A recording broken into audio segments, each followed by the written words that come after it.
Hey everyone! Today's video is going to be an unboxing and review of the Lamy Joy calligraphy pen. I'm a huge fountain pen nerd, and I was really excited to finally order one of these bad boys.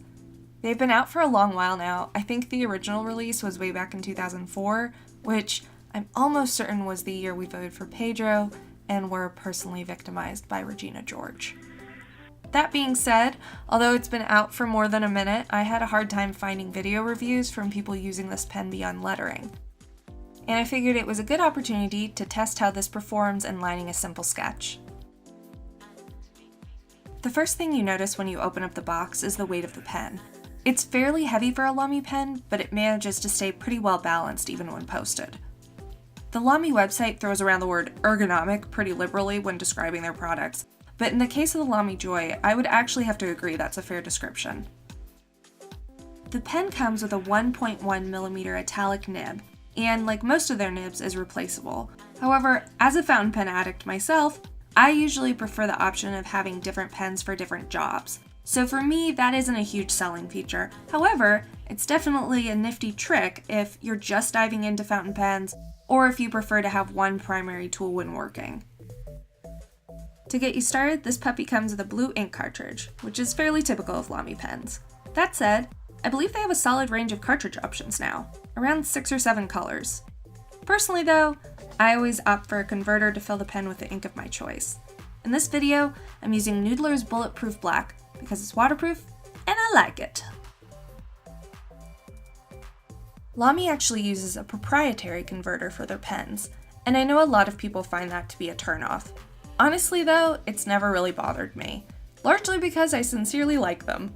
I find Lamy converters hold more than the norm, they stay in place, and I've been really happy with how they've held up over time.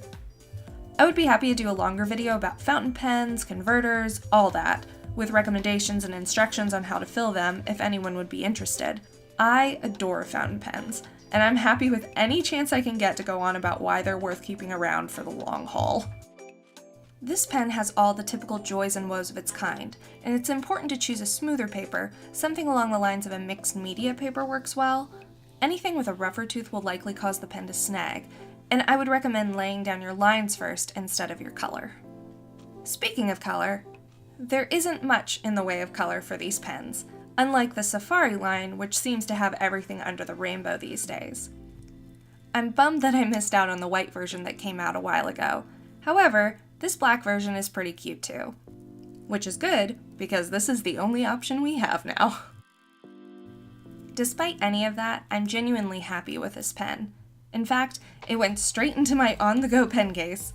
I think it manages to be really versatile, and with little effort, the line weights it can produce make it really handy to have when you want to ink something without fussing with several different fine liners. I decided to do a quick sketch of my cats and their tree to see how it would handle creating different textures, and truthfully, it's just a really fun pen to work with. It doesn't necessarily replace anything I currently use, but the lines it creates are unique, and I would usually point to the nib for that result, but the weight and balance are very much tied to the results I've seen. Overall, I'd say the Lamy Joy is very aptly named. In the end, for the price point, I think it's well worth the investment. As a rundown, a bottle of my favorite black ink is about $12.50 USD. A converter costs about $6, and the pen itself is $24. Alternatively, if you enjoy the convenience of cartridges, a 5-pack of their black ink is around $5. So it's not something that will truly break the bank, and I think it's a nice tool to have in your arsenal. So there you have it, my review of the Lamy Joy. In 3-ish words, get you one, fool!